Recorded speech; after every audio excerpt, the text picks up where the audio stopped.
Hello there, and welcome to this, the 214th edition of DF Direct Weekly, 214th, not including specials. It's our weekly show discussing the latest gaming and technology news. Joining me this week from Japan, John Linneman. Hey, Rich. Good to be here in a new location, as I was in the Grand Theft Auto video, but yep, still here. And still being held at an undisclosed location. We still haven't had any demands from the kidnappers, but it is Alex Battaglia. Well, I mean, after last week's Grand Theft Auto video, I think this is 2K's basement. They're very upset that I doubted their claims. But yeah, a lot to talk about this week. There is a lot to talk I'm going to be about. irate in this video, by the way. I'm warning all the audience. I'm going to be very upset at one point. Yeah, Angry Alex is back, and I'm loving it. He is okay, the irate look, gamer. let's just crack on. First news topic of the week, and I don't know, is this a PSA? I'm not sure, but basically the games business's Chris String has basically come out to say what pretty much everyone in the gaming journalism community has kind of already known or can't talk about because they're under NDA or whatever, I don't know. But Chris is saying that there's going to be no Switch 2 reviews at launch, or very limited Switch 2 reviews at launch. Nintendo aren't going to be releasing review units, seemingly. This is unconfirmed, just from my perspective, full transparency. I've not heard anything from Nintendo, but this has been discussed amongst journalism circuit, in the sort of journalism circuit for, I don't know, at least 6 weeks now, I think.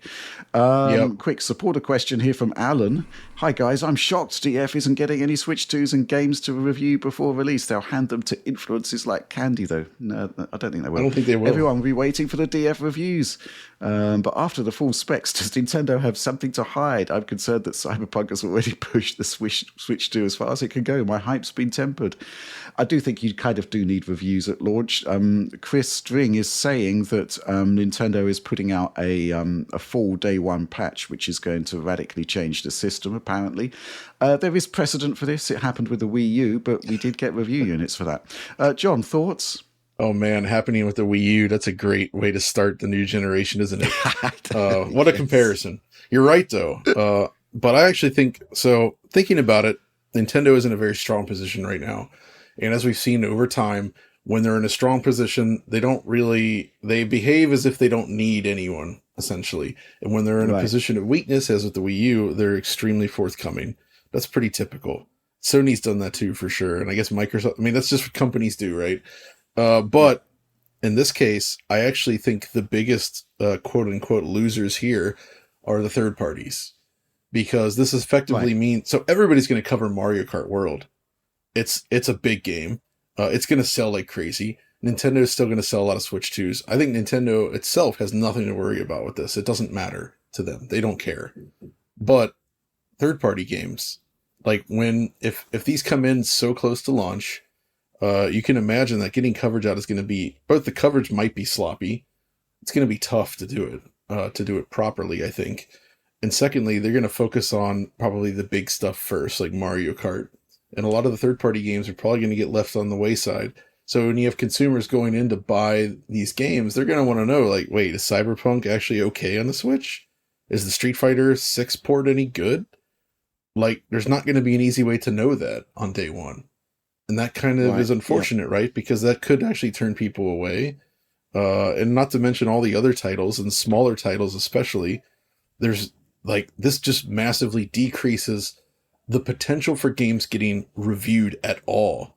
Because by the time reviewers can catch up and different media, not just media, but like influencers and everything catch up, it's very likely that a lot of these games would have slipped between the cracks and never get coverage.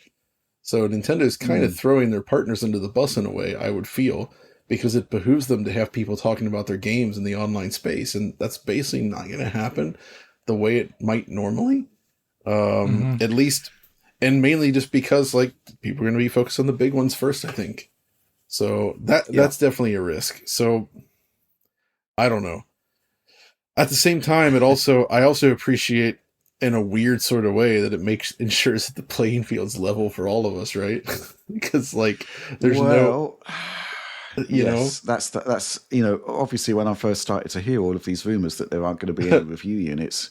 First of all, I know that a lot of our colleagues in the industry are going to be hurting from that, right? Because they're For sure. expecting the traffic from it.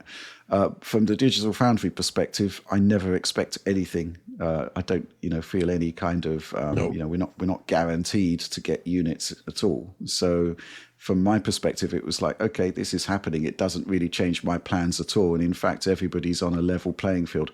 I think there probably will be one or two sort of opportunities that are sort of Nintendo approved, so to speak, pre-launch, possibly. I'm not sure about that. As I said, I've not heard anything from Nintendo since the London event that we went to.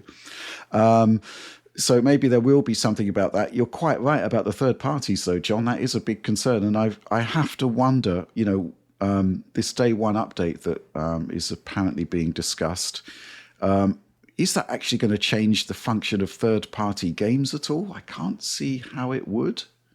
So, you could have envisaged a scenario where units could have been distributed with limitations under NDA, which is something that happens all the time. So looking at the list, though, in addition to that being a concern, there's actually a gigantic number of third-party games launching on day one. And Nintendo games are getting updated, I guess. I'm not sure about the exact date, but a lot of them seem to be getting like those updates, right? So people are going to be revisiting games like Zelda, right? So I actually think, even though they only have stuff like Mario Kart World as like their big introductory game, they also have updates for all the classic games already on Switch, which is what I feel a lot of the coverage will be focused on, which only makes the problem worse, right? Yeah, there's a lot to get through. I mean, there's a reason I did 4 pre-orders, just to make sure we get one. and to distribute amongst the team if more than one comes through. But yeah, I mean, we just don't really know. Well, we're like literally weeks away from launch, and we have no real idea of what our coverage plans are going to be. That's the sort of bottom line there. No, I mean, Alex, doesn't affect you at all. No, thankfully. But I can already see a good reason why Nintendo does this from like a cynic's perspective. Not even just like they're arrogant and they think they're going to sell a bajillion amounts, but we already know that there's like blind spots in the launch of this thing in terms of like backwards compatibility coverage. We already have understandings, like we've seen the game's preview, some run and look better than others, right? Like in terms of the third-party catalog. Like these are all things that the enthusiasts that is out there is potentially interested in it. But the first people who will be getting this will be the people who stand in line for like 72 hours. And they post, glowing reviews. Hopefully not 72 hours. I'm being a little bit flippant here, but I'm just saying, the people who are going to have the first impressions are probably going to be the most inaccurate, and that only is really a good thing for Nintendo. Like, they're going to be people who already wanted this thing and were convinced about it long before it was even announced, right? And I feel like the more critical lens that takes more time to look at an object and review it will be coming a good deal after the fact. And that won't tarnish their launch at all in any capacity. For example, like when we got the PS5 back in the day, we knew it didn't have VRR, right? Before, everything else. And that was a big thing, I think, because Xbox Series X had VRR. And that was already a difference we were seeing between the products on like a technical level. But we were also seeing other aspects that were like negative. Like we were seeing like that DMC5 was running better on like PlayStation 5, for example. And all these like little things that made the launch kind of interesting, and you could like differentiate between the products better. But without that ability to like have anything built up for the launch, people aren't going to have actually a good idea how it is. And I think that isn't...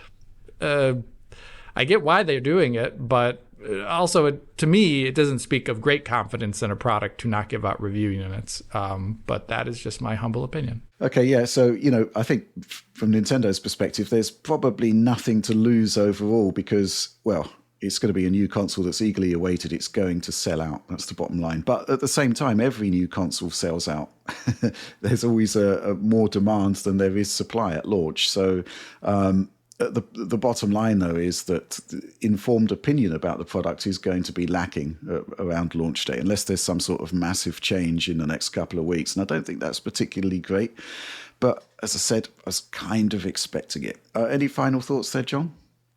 Yeah, it's so Alex, you were saying that the hardcore will get it first, and I think you're right. But I also think in this day and age, negative coverage really seems to sell. So there's an equally high possibility of specific types of channels picking this up and just poking holes in it as fast as possible, right? And so I don't necessarily think that it benefits Nintendo to have just this kind of word of mouth stuff happening. I don't know. I'm not sure it's necessarily beneficial nor harmful, but it could go either way depending on who's out there saying stuff about it early on. It's just that very unknown factor. Well, it's the same with any kind of product launch, really. But, the point is that the audience out there aren't going to be able to be fully informed. I think the bottom line is that when you want to buy a product, you want a diversity of opinion. And yes, people are going to be put into a really difficult position here because, you may have pre-ordered it. You can't cancel your pre-order if you don't like what the reviews are saying because there aren't going to be any reviews. Similarly, if you wait for a review to buy, chances are that the thing will be sold out before you actually see the reviews. So yes, it's not a great position for the end user to be in, is it? Obviously, we'll be tracking this as and when further news emerges. But in terms of our holding pattern, hasn't really changed, and it's the same for every console launch. I mean, I always get in several pre-orders. I don't assume that we're going to be releasing hardware because it's a bit presumptuous, and we need the hardware, so I order it. And if the hardware does come through, I cancel the pre-orders. But at this point, I think we're probably going to be using those pre-orders. But anything changes and we're allowed to say something, we'll let you know. But with that, let's move on. Okay, so this is a last-minute addition to the docket that Alex has added, and he's mad. He's mad about comments on the internet. There are people out there that need to be silenced, Alex. Yeah. They need to be unmasked, eliminated, embarrassed. They need to be put in their place. They must be silenced, right? Yes. Drop the hammer, Alex. Bring it. Well, the whole comment, the reason why I wanted to add this in is because I launched the Doom video, and I saw comments under John's Doom video as well as Oliver's Doom video. People are kind of, what is it? They're not seeing the big picture and they're like focusing on tiny things. So like for Oliver's video, Oliver focused in on the lower PS5 performance and PS5 Pro performance.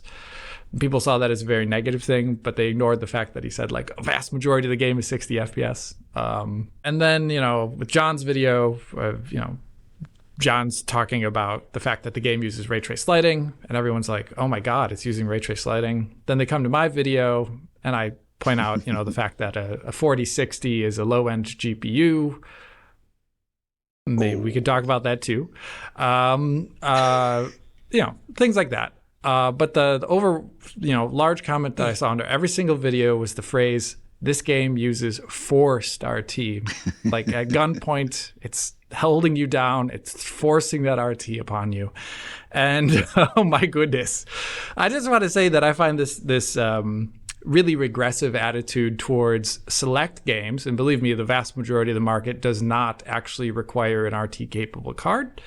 The select games that do, as part of their minimum requirements, require DirectX ray tracing or Vulkan ray tracing, that they're kind of like shunned and punished on like a large public scale for some reason. I find it a little bit silly. Just like from the historical perspective, when games in the past released and they required a certain level of GPU or even CPU to run, I don't think people said this game uses forced SSE instructions. I don't think they said that. I think they said pixel shaders. Yeah, I think this is a new phraseology that's popped up. I would love to know where and why. Yeah, and as a result, I've never looked at it that way. As someone who had I had an X800 XT back in the day, and it was made obsolete by DirectX 9.0C just about 2 to 3 years later. Pretty much couldn't play any AAA games after that point in time. And, seeing people now saying the phrase forced regarding a technology that has existed in GPUs since 2018, I feel like people are just the phraseology is forced and not actually the technology itself, which currently you don't actually require ray tracing in many games. In fact, the vast majority, I think there's only been about 5, 6, maybe 7 if you start including those RTX titles that are called Portal RTX and whatnot. There aren't actually many titles that require a DXR capable GPU. Even some of the ones that you'd think they might, like that have RTGI as the basis, all your Unreal Engine 5s, your Snowdrop titles, they actually, or even Assassin's Creed, they have a software fallback or a really rudimentary raster fallback. So I would just like to take the time to comment that I don't think forced RT is a thing. And I would really prefer you stop writing that underneath my videos. Well, Alex, it kind of is forced RT in that you have to have a GPU that supports hardware accelerated ray tracing, but at the same time, it's the kind of sort of what can you say? I'm just looking at the Steam hardware survey, and there's like 1 or 2 GPUs, 3 maybe, I guess 4 if you. Depending on what Iris Xe graphics actually are. But in the Steam hardware survey, the vast majority of the graphics cards at the top of the list, and even going down, do support hardware accelerated ray tracing. And the point is, I think that from your video, and I actually think it was a really interesting concept you did with the video. I mean, when you're reviewing a PC game, there's the attraction to just stick in your 5090 and show it looking awesome. You used a 4060 and showed it looking awesome. On a resolution that is arguably sort of beyond what a 4060 was designed for, 1440p. Right. And yet there it is. And the whole 8GB VRAM issue that we had with Indiana Jones doesn't seem to be an issue with Doom The Dark Ages. So it's a celebration, effectively, of a game that is actually super optimal. People are online, tech journalists are lauding probably the best frame times we've seen in a game for God knows how long. Yeah, there's much to commend here, and the point that you have to use ray tracing. Yeah, I mean, I don't think that's a bad thing as such. When I'm looking at the sell through of 20, 30, 40, 60 graphics cards, they're all compliant with DirectX 12 Ultimate, which is what the game needs. The ray tracing implementation doesn't stop the game running extremely well. And I think it's a triumph, really, in many, many ways for a game like this. So what more can we say about this forced RT? The thing which I find quite interesting is that John actually demonstrated in his video that forced RT, quote unquote, is actually a massive boon for a game developer because it solves so many problems in the actual creation phase of the game as well. So, what can you say? There's got to be a point where actually it's okay to use cutting edge features, but the point is they're not really cutting edge anymore. No, not at all. So it is a bit baffling. I just think there is still this sort of pushback towards ray tracing, but you look at the amount of cards that can support it, and it shouldn't be a problem. I guess maybe the 6GB 2060. We didn't test that. Possibly questionable. It does run the game I've read online, by the way. Okay. Yeah, that's cool. But come on, ray tracing now, it is the year of our Lord, 2025. And as you say, Alex, the cards debuted in 2018. I mean, at some point we've got to let the past, we've got to bygones be bygones, so to speak. Mm-hmm. John, thoughts? I've thought about this a lot, and I wonder if this is sort of a generational age gap thing at some point, because there was a period of time where I would argue PC graphics sort of stagnated, right, Alex? So, yeah, I'd agree. Mm-hmm. For a while, it was just like, okay, it's a console game with slightly higher settings, and that's what PC gaming was for like a decade. And every new generation of cards was the same but faster, but it wasn't like that in the past. As you mentioned, games like Half-Life 2, Doom 3, Far Cry come along, Fear comes along, Crysis, of course, Stalker. These games were all lauded back in the day, beloved by PC audiences everywhere, right? But they were demanding. Go back in the 90s, it's the same. What about when 3D cards first showed up? oh, I can't play this game now because it requires a 3D accelerator. Yeah. Or like, you know, so like in all of these cases, these games were built very specifically with that hardware in mind. And I'm sure there was some complaints, but it never really reached that point where people were like, oh, it has forced whatever technical feature it's using. When Half-Life 2 was shown off the first time, everybody was like so bowled over by the technical demonstration that it was just like, oh yes, we want this. We've never seen stuff like this before. And it was amazing. And people largely accepted that, okay, to run this game, you need X amount of hardware. That's like the minimum requirement. And about, when would you say, Alex? Maybe 2008, 2009, 2010, somewhere? That seems I feel about like, right. Somewhere around then. yeah, PC graphics just kind of got boring in that regard, and it just kind of all became the same. I mean, there was a little bit of the DX10 stuff with, Metro and cryostasis and all that. But then it just kind of settled into this like routine. And then if you grew up during that era, if that's when you were buying your PC hardware, then I understand that the switch to this might feel a little bit unfair. I don't even want to say unfair. I don't know. I can see why it might resonate a different way with those users. So I can kind of see where they're coming from. But at the same time, like you said, we've had RT cards since 2018. It's like 7 years. I mean, most people playing games of this caliber are going to have a ray tracing capable card. And as you demonstrated in your video, it runs extremely well. It's a very fast game. You can get insane performance out of it. And the people that also complain about, oh, but then you have to use AI like DLSS and FrameGen, and I'd say, no, you don't. You really absolutely do not. You can play native res. You can play without any frame upscaling. You're going to get super good frame times even on medium to lower end hardware, I think. It's incredibly impressive.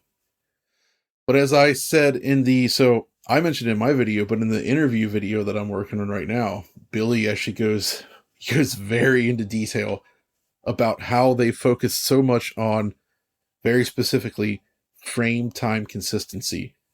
Like they wanted to make sure, like in terms of like actually looking at the hardware level, where bits are in memory, how the GPU is addressed, all these like super microscopic details in terms of how their code runs within the hardware. They were very, very, very much paying close attention to this. And I think that's kind of like the most important thing. So maybe the frame rates aren't as high as Doom Eternal, obviously, because it's a more advanced game, but they're gosh darn consistent. Plus, it also helps with development, as you mentioned there, Rich, right?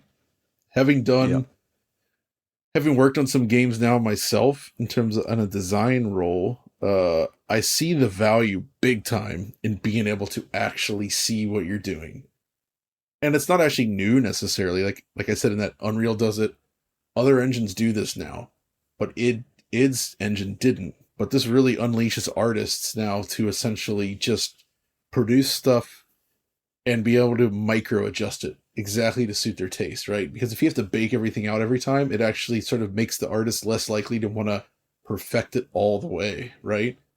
Because it's a big hassle to do that. So as he basically insinuated, like Doom, the Dark Ages, the scale at which they designed the maps, they couldn't have made this in this time frame, even though it's still relatively long, but they couldn't. This was during COVID as well. They couldn't have made it in this time frame without ray tracing. So ray tracing played a gigantic role in making this game come out the way it did. Yeah, I'd agree 100%.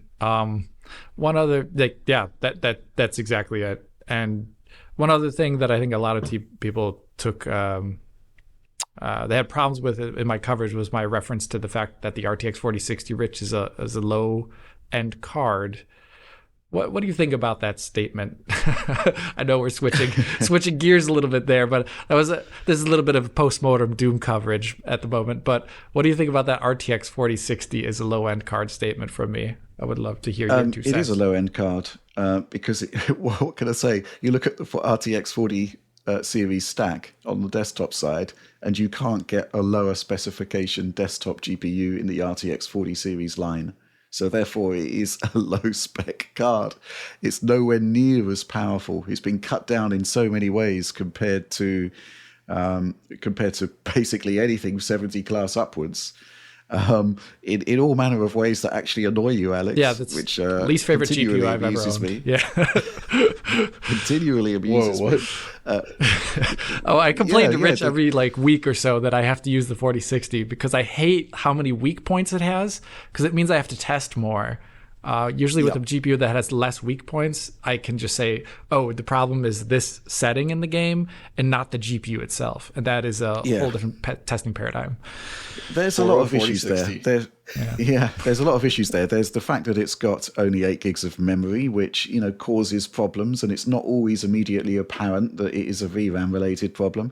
There's the fact that the bandwidth for the memory is very low, and there's also the fact that the PCIe interface has been cut back to half of what it should be. And that means there's going to be potential issues for people who are using older motherboards as well, because it's a PCIe 4 card, I believe, and if you put it in a PCIe 3 motherboard, there could be issues, bandwidth issues. Oh, yeah.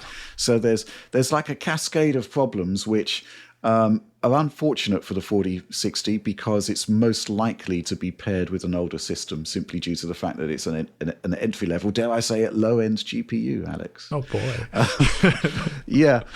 So in that respect, it is low end. Yes, there are less capable cards, but based on the settings that you were using, let's say 3060 isn't as fast overall as the 4060. It doesn't have the VRAM issues or the PCIe problems. It's got the full size bus there. 3060 is generally slower than the 4060 though. But at the same time, you were running at 1440p on DLSS quality mode. So, the concept that what you're saying there won't translate to a 3060 is kind of nonsense, because, you can just, as you said in the video, lower the DLSS quality level or indeed go to 1080p, which is probably more likely the screen that something like a 3060 or a lower end card is going to be paired with anyway. Right. So I do think that it's obviously an entry level GPU, because the only thing less capable in the 40 series line is going to be laptop solutions, and the laptop 4060 is actually pretty close to the desktop 4060. That seems to be a running theme with the 60 series cards as they translate onto laptop, presumably because they've got low power budgets anyway on desktop. It's a good fit for laptop. And looking again at the Steam hardware survey, holy crap, 4.99% of people, the number one GPU on the Steam hardware survey is the 4060 laptop GPU. So combine that with the 4060, which has got 4.51%. Oh my goodness. That's basically 9.5% of the Steam hardware survey are using a 4060 either as a desktop card or a laptop card, which probably... I don't know. Are you crying inside based on that statistic? I think people are just buying what's in their budget and or buying pre-builds. Yes. With the laptop, there is only a pre-build. So I think if there was actually a better choice in that market segment for the feature set, people would have bought something differently. I don't think this is the actual GPU people like. My humble. Man, nearly every one of these darn cards is ray tracing capable, isn't it?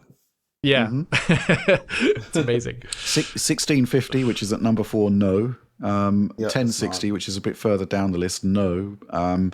But, come on, I don't know, have you not upgraded your GPU in the last 7 years? That's crazy. That's the other thing. Surely most people who've bought a graphics card let's be generous, 5 years, they would have likely bought a DX12 Ultimate compatible card. And based on the Steam hardware survey, you bought an NVIDIA one. I'm sorry to tell whoever's still holding on to those older cards, but that is the entirety of a console generation right there. Right. Oh yeah. Yes. Between when it launched to now, that is a full console generation. That is the PS4 generation. I don't think it's unfair to ask you to upgrade to a next generation card to play certain types of games, because there's still plenty of games to play if you don't have that. But still, it's a full generation. That's amazing. We never got that back in the day. No, I'd be far more concerned about this if the game wasn't so performant. Yeah, if it was like Stalker 2 or I don't know, Monster Hunter or Dragon's Dogma, I'd be like, yeah, this game kind of runs like crap anyway. I don't feel like defending it. But in this case, it's like, as I said in my video, one of the most fluid frame time games I've ever seen for a long time, especially given the fact that the world's one thing like John and Oliver couldn't do because they don't want to spoil the entire game is they don't show you how insane the game gets with like enemy count necessarily. They don't show you how insane the world size is and the speed you move through it at times. Other games would creak and tumble, especially with ray tracing. And it's not like they're removing tons of stuff from the ray tracing structure in the game. If you look at the ray trace reflections, the only thing that is missing are like leaves on trees. That's really about it. Everything else is in there, including all the fully animated player models. Character models, sorry. They let you turn up the speed to 150% as well. So you can there's later levels blasting through at that size with that number of enemies at 150% speed, and the game barely breaks a sweat. Yeah, it's so crazy. fast. And just one last little bit is that the concept that a GTX 1060 or even a GTX 1080 Ti is, I just want to focus on that 1060 because if you go back in time to a similar time frame, that'd be like trying to run like GTX 660, which wasn't a very good GPU back in the day, Yeah. And like 2018 time period, and you're trying to run, I don't know, my goodness, Battlefield 5 on it. That would be an awful experience. If I may, Alex, if we use that same time frame, it would be akin to trying to play Doom 3 or Half-Life 2 on a rendition Verite or a 3DFX Voodoo 1. It is the same. You're right. It's like super. That's the time period. And that is a no-go. It shouldn't run. We shouldn't expect that. Well, they got Doom 2 or Doom 3 working on a Voodoo 2, but it sure don't look like Doom 3. Give that a Google, everyone.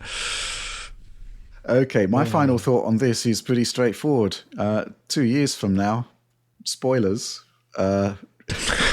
likely 2 years, I should say, Grand Theft Auto 6 will be coming to PC, and hate to say it's going to have 4-star T, guys. You're going to have 4-star. 2K is going to knock on your door and at gunpoint make you turn on that RT, and they're not going to say no. They're not going to let you say no. Let me say that much. Okay, with that, let's move on.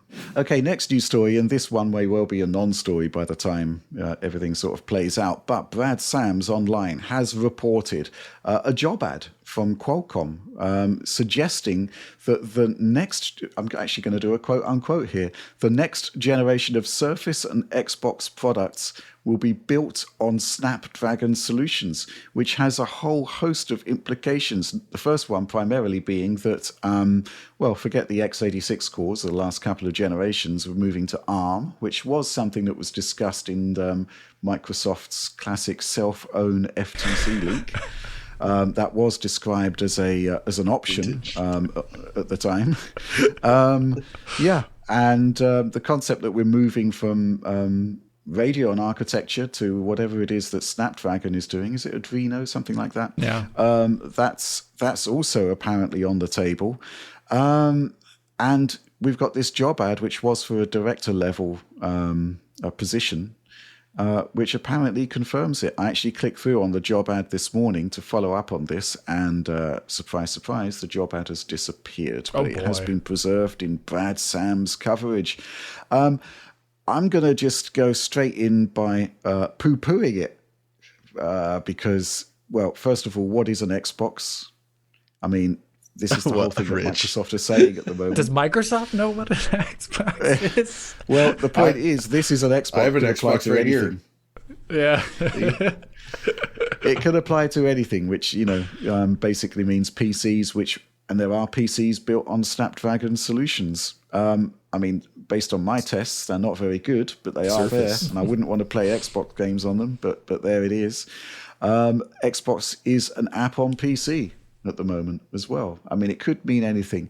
I guess the question is one of how viable a Snapdragon processor would be for a next generation console. And I can see that there would be some advantages for going down that route, but at the same time, Alex, it's going to be AMD, surely. Yeah, as much as that is the boring route forward. I've complained time and time again how Xbox Series X and PS5 are boring because they're like the exact same box with some differences. That would be interesting if they did do the ARM. I don't know if they're because that's the Snapdragon stuff and all the stuff you reviewed for the Surface laptop. That all seemed really not good to me, both from a software perspective and the hardware performance you were yielding from it. So that didn't excite me in that aspect. If it was one of the different other ARM manufacturers in tandem with a different GPU, because I'm pretty sure the Adreno drivers that you were dealing with there were one of the biggest causes of headaches and performance woes that you saw. It was awful. Yeah, it was awful. And so, good. So I don't think that's interesting. And I don't think Microsoft would have, especially the people at the Advanced Technology Group, would have been convinced by those aspects of how it is in the Windows environment. And I don't think they would have said, yes, let's use this for the core Xbox console in the upcoming generation. Rather, I think this is the new Xbox branding that will apply to a variety of devices. We didn't talk about it last week. We had it on the sheet to talk about it, but then we skipped it. But there's, with the new Gears of War re-release of what was the Ultimate Edition, that is now going to be, kind of pumped up a bit, and it's going to release on it's going to release on PS5, etc. But that listing for it mentioned Xbox PCs. And so Microsoft, by that point in time, is already going to be rolling out the Xbox PC moniker, which will then apply to a variety of anything that can run Xbox stuff. And by that point in time, maybe they actually have a way that Xbox backwards compatibility is more somehow enmeshed with PC. I don't know what that looks like at the moment, but I think that's been hinted for a long time. So maybe that makes the transition to a more PC-like Xbox more graceful than just cutting off all the owners of previous Xbox titles. But I, like you, Rich, I think this is a branding thing and not really this is the console. Mm-hmm. John, thoughts? The biggest issue let's say theoretically they did switch to ARM. We already have ARM in the Switch too. And the Switch, right? Yep. And that's worked out. The problem with Xbox is that they've been trying to build a legacy with backwards compatibility being a focus in this whole library system, right? I feel like that right there creates sort of a bottleneck problem issue that am I right to say that I think it would be pretty exceptionally difficult to get everything Xbox up to this point running on ARM processor right now? Yeah, right? Based on certainly what's happening on the PC. Yeah. Right. Like maybe older Xbox stuff, sure, they could find a way, but like Xbox Series class games, I'm not so sure that would be quite doable just yet. That's a lot to ask. So right there, that creates that problem where they would have to break with that library. And I understand that the next Xbox is going to be it seems like it's a different focus. Like it's more towards like a multitude of devices. But I agree with Alex. I think it's going to be AMD again. So mainly because like AMD is also established in the mobile space. So we're hearing about these mobile Xbox platforms, right? And then of course they've been using them in the consoles. So I feel like even though, there could be interesting reasons to try for ARM, I think just in terms of like compatibility and the fact that, there's been talk about it like running Steam, for instance. I think offering a system that is as compatible as possible, playing all these Windows games, like that would give it sort of an advantage over something like Steam Deck even, right? If they're moving in that PC model where it's like, it's a console, but it's really a PC, it behooves them to have better compatibility. And if they went ARM, it would also cause problems there. So I just feel like it's not really a tree worth barking up right now in terms of just software compatibility. But obviously the benefit of ARM is that it's much more efficient. You can get significantly better battery life. So if you're doing a handheld device, for instance, that's good. But for most things, I'm not sure it's a good idea. And yeah, the Surface situation, the recent ARM-based laptops, it's not great. We actually looked at a little bit of these recently when my wife was looking for a new laptop. And I test drove one of the Surface, I guess they're still called Surface, right? Like Surface laptop or something. Uh-huh. And, at first you're like, oh, this seems fine. But then you start to try to run certain types of software, certain types of games, and it doesn't work that well. It's just not good enough.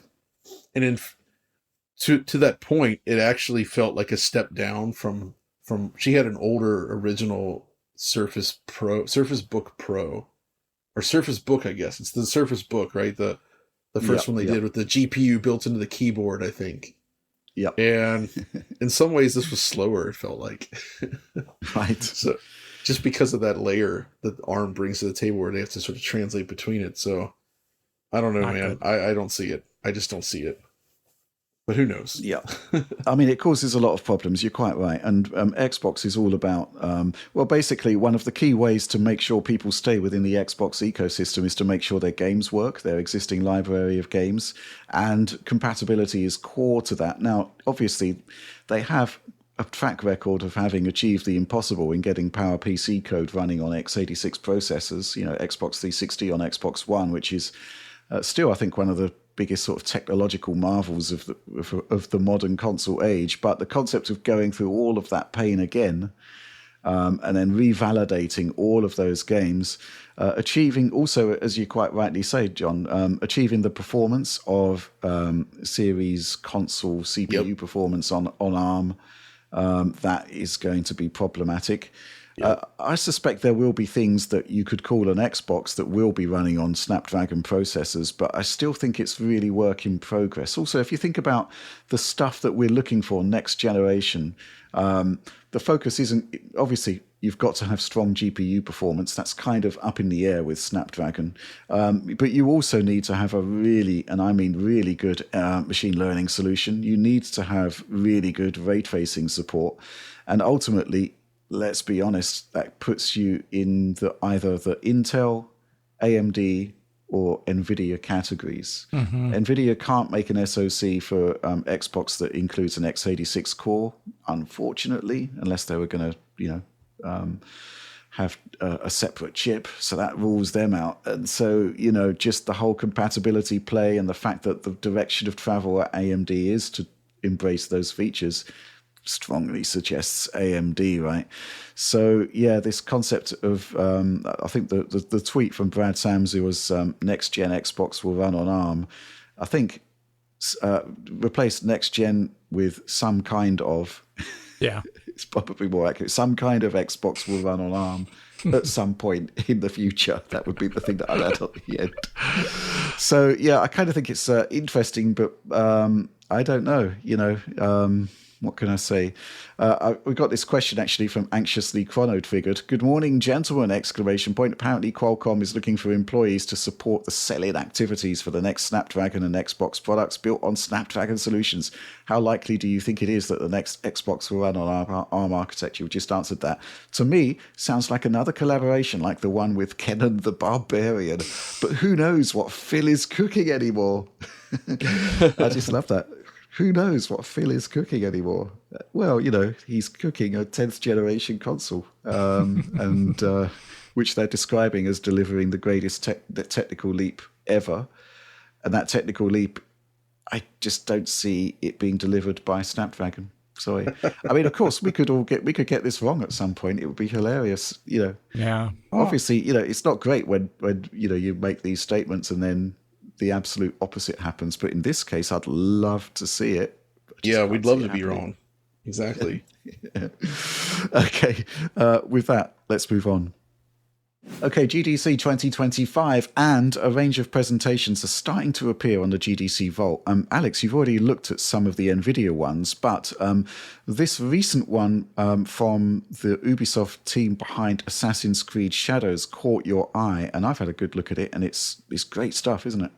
Yeah, I mean, I've been looking over this presentation. It's fantastic. I had a discussion with one of the core presenters from this presentation, and when I did an interview with them that I then produced into like a video that covered the core technologies of the new Anvil engine, and that was fascinating in its own right. But there's only so much detail they can give in terms of numbers while just talking to me, because they wouldn't just lift off numbers to me. That's pretty boring. Right. So when you get like the numbers, it actually starts to sound much more interesting. And the first thing I wanted to talk about from this presentation, it covered a lot of things. Covered the new Nano like micropolygon render. Covered the changes to GPU-driven rendering that they've had in the engine ever since the beginning.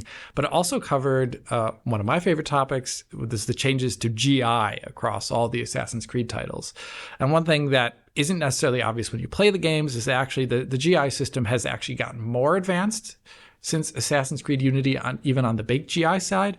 But the game design is different, with real-time time of day and world size is getting bigger, that you see differences in fidelity that wouldn't make you necessarily think that it is getting better, right? So one of my favorite aspects of my conversation with Ubisoft that I had was their description how they could not get a high level of fidelity with baked lighting with the same level of granularity as Assassin's Creed Unity in any reasonable sense with the modern size of their game. And there's this great chart in here that they put in there that shows the size of baked volumetric GI data in all of their games. And they've had to, prune them to make it actually work with the larger games with dynamic time of day. And there's this great chart here that shows off the area of kilometers squared per each game and the amount of bakes that they're having to do for times of day, as well as the end size total on disk. And they're using the reference of using Assassin's Creed Unity density of baked GI data.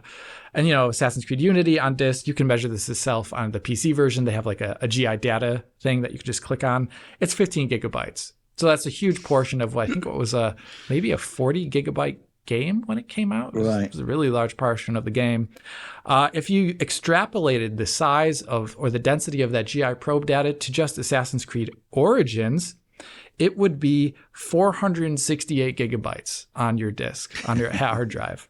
Now, for Assassin's Creed Shadows, it would be 1.9 terabytes of data just for the GI baked data to have it be the same level of probe density as Assassin's Creed Unity. And the amount of baking time, they said, is something like 624 days. It's like exceeding the development of the, like a large portion of the game. And so one thing that John talked about in his Doomed video that I think really is good to talk about here is that baked GI, along with RTGI, making the development easier because you can actually get that WYSIWYG, I see what I'm doing in your editor, potentially. It also makes it so that the game can be shipped at all in the first place with the fidelity the developers want for the game world size. And in the case of this, the game world size is far too large to actually have any semblance of like great GI density. They try their best, but really it still fails a lot. So I thought that was something to really talk about. Now, another thing about this presentation that I really liked is that this generation, unfortunately, I don't know if it's NDAs are tighter or developers don't want to talk about it a lot, but with Xbox One and PS4, right at the beginning of the generation, we already had due to developer presentations, we had actually a pretty good idea of how the CPUs and the GPUs in the Xbox One and PS4 stacked up against what we had on PC, because there'd be presentations that would list things like milliseconds per frame. There was even I think it was the cloth simulation for Assassin's Creed Unity presentation that talked about how the PS3 was getting better CPU-based frame rates for their cloth sim than the PS4 was, if you recall that. There's a lot of stuff. But here in this presentation, they go over the cost of their ray tracing pipeline at the same settings on Xbox Series X, PlayStation 5, PlayStation 5 Pro, I believe, is also included in there, as well as an RTX 4080. And the numbers are fascinating. So first we have the per pixel ray trace diffuse here, all running at 1440p. So no dynamic res in there. And it's giving the millisecond per frame. And there's like the total, it's like listing all the steps, like including denoising, and then the total at the end for each of these things, for each of these platforms. So for PS5, we have 5.00 milliseconds just for the diffuse lighting. Now, as you can imagine, that would make a 60 FPS target pretty challenging when more than a fourth of your frame time budget is dedicated just to one aspect of the lighting, not including animated characters, foliage, all these other things that are part of that. So that kind of explains why the game has a 30 or 40 FPS target on those base consoles when you use RTGI. For the PS5 Pro, it is a good deal smaller. It's 3.12 milliseconds. You can definitely see why the Pro, as a result of that, can have a 60 FPS mode. Xbox Series X, 4.3 milliseconds. So it is running faster than the PlayStation 5 here for this aspect of the rendering, which I think makes sense because it's more compute. And on RDNA 2, all the ray tracing is basically limited by compute performance. Xbox Series S at 900p, 4.23 milliseconds. It's running at a lot lower resolution, so this isn't really comparable to the others. But then you have the RTX 4080 here at 1440p, and it's 1.16 milliseconds. And you can see, I think one thing that we don't see emphasized probably enough is there's not a lot of great scalability in PC ports in terms of the settings that they give you over some of those console versions at times that are like visible. But a GPU like the RTX 4080, which is where I would hope on like the best of days is where we see like a PS6 reaching. I would hope that is the kind of millisecond per frame time for a ray tracing effect that we see on the next generation of consoles, because that would make it so that every game can target this without a problem. A little bit later on, they also show the specularity performance. And specularity was ray traced reflections, and they only had that on PS5 Pro. And you can see why, because as a separate step, on top of the already 3 milliseconds in some that the diffuse portion of the GI costs, the specularity on its own is 6.67 milliseconds. So you have about 9.7 milliseconds per frame just being dedicated to GI there when ray trace reflections are on at 1440p on the PS5 Pro. That's a lot. That definitely makes sense why the game has a 30 or 40 FPS target when those are enabled, and also why we see the resolution scaling lower than we would see on the base PlayStation 5 or Xbox Series X. In comparison, you've got PS5, PSSR is obviously expensive, but it's a larger portion of the frame time is now being dedicated actually to ray tracing. So that explains a lot of that. But if you look at the RTX 4080 here, it's just a little under 2 milliseconds. So it's less than 1/3 the time of rendering. And for me, this is where I would love to see the PS6 to be at, because RTX 4080 for me, I don't know if you see it the same way, Rich, but to me, it's a path tracing capable GPU, and it can run all the path tracing titles potentially at a lower internal resolution than you would see on like a 4090 or 5090. But it's definitely where I don't think, like if I had the choice in a game, I would pretty much always do it that way. And that is where I would really love to see the PS6 hitting. And we actually have a presentation now that shows us the difference between the GPUs at an on-par scenario that we typically don't get, actually. So I'm really grateful for this, but I thought this is an amazing talking point, because throughout the generation, we have to guesstimate this kind of stuff on PC with sometimes slightly inaccurate settings. Certain things are not actually exposed to the user on PC to get things at par, but we actually have now benchmarks of on-par scenario for these things. And it really goes to show how far ahead some of the PC GPU hardware is, and also potentially where a PS6 could be in that range to enable what I would hope is path tracing in games on that generation of console. But yeah, that's all I really wanted to talk about. 4080 performance would be amazing, bearing in mind that's a 4nm chip at like 378 square millimeter. It would be nice. So that's pretty huge. I suspect it will be I suspect you'll probably get results that can look like what you're seeing there. But what could I say? I think that the next generation consoles are going to be leaning much more into machine learning features than we're even seeing right now, to be honest, because it kind of has to. They can't produce processors that large, and that's just for the GPU. So, yeah, everything that the forced RT crowd are complaining about PC, guess what? It's going to be coming to the consoles, because it's the logical route forward in terms of making do with what has got to be a mainstream priced device. That's my thought on that.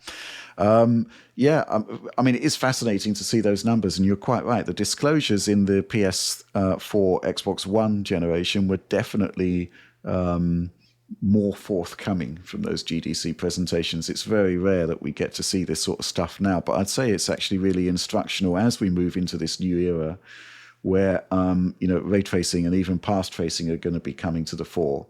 So yeah, interesting stuff, I'd say. Thoughts, John?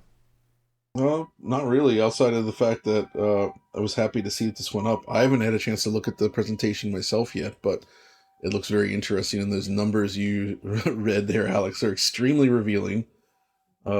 Fascinating stuff. And I mean, having played the game myself, you can definitely see they made the right choice in terms of how they approach this one with the lighting, because it is a stunning looking game. Is there any discussion in there about the fallback, Alex? Yeah. Because obviously this isn't a quote-unquote Force RT game. That's right.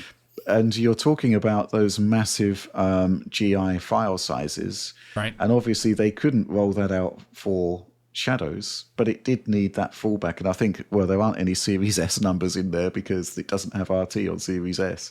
Yeah, so, they do break down the 900p performance on Series S, but you can see why they didn't ship it for the purpose of, because it would run really poorly.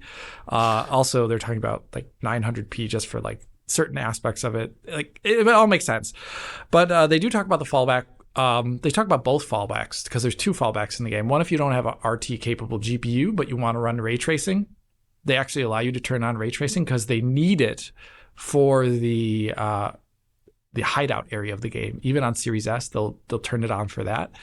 And if you don't have an RT capable GPU, they use a ray tracing stack similar to what was developed for Ubisoft Massive's engine. If you don't have an RT capable GPU, where it has some simplifications versus the hardware RT path, but it should give you similar visual results in the end. So that's what they have for that. And they also talk about their baked GI solution, where they make a lot of assumptions about, I talked about this a little bit in my video, but like they make a lot of assumptions about the game world that make it highly inaccurate in some scenarios, because the game has, along with changing time of day and a very large world, it also has changing seasons, which is going to change like the base color of like the ground a lot of the time. And if you don't change the like luminance value, but just change the base color, you're going to actually have like pretty large inaccuracies in lighting. But for them, it was the question of, do we quadruple our GI size on disk, or do we have slight inaccuracies based upon the seasons in the game? And so that they made the obvious choice, I think, because there's a limit to how many Blu-rays you could ship. There's also, I don't know, on Steam it doesn't really matter, but for their Ubisoft launcher, they're going to be paying for that bandwidth, right? So they don't want to have everyone downloading hundreds of gigabytes of GI data. So I think they made all those choices, but they also talked about how in one of the earlier games, I forget which one, it might have been Valhalla, that they made it so that artists could paint the density of the GI probes per location, along with a distributed grid. And the painted probes would then give cities a greater density than, for example, like a hamlet somewhere else in the game world. So that's why some areas can look better with the GI, the baked GI, than others, just because an artist had the luxury to spend some more disk size at that location. And all those things sound like, to me, like management headaches. I would vastly prefer like a per pixel solution, which they developed, because you're not worrying about stuff like disk size at that moment. You're not worrying about like training an artist how to use like a tool to paint probes, which don't even like reflect what the artist wants in their brain. Like all this stuff that is just like abstractions to real lighting phenomena. And now you just replace it with GI, and like Jensen said, it does just work. And I can totally see why a developer would want to do that. Cool. Well, I've got two final points. One, I'd love to see more presentations like this. Oh, that's great. Like the good old days. And secondly, I'd like to see Assassin's Creed Unity remaster with this tech. With this technology. Oh man, that'd be so good. Also, like the micro polygon tech, because Assassin's Creed Unity looks great, but if you run through it now, the LOD is pretty it's awful. It's awful. It's pretty bad. I was about to use a bad word. Also, like the LOD on just the citizens, when you walk around, they're like constantly popping out of like, that stage in Hitman, John, that we covered way back in the day with all the people walking around. It's like Mardi Gras. Oh, yeah. Yeah, the intense LODing there. It does that also in Assassin's Creed Unity, where people start having like pointy legs and stuff like that. It's really creepy. I love that stuff. Yeah, it's hilarious. It's nice to see Assassin's Creed Unity still being a benchmark of sorts within this new presentation as well. Yeah, they reference it all the time. It's great. They love it. Okay. Good stuff. Okay, so weird thing here. Days Gone Remastered shipped on PlayStation 5 and PlayStation 5 Pro in a kind of incomplete state. Obviously, you did have various modes, but what you didn't have was a balanced mode, a 40 FPS balanced mode, nor was there VRR support. This has now been added to the game, and I decided to take a look at it, specifically because behind the scenes we're developing VRR capture and logging tools, and you'll get to see a bit of an early preview about what we're doing here.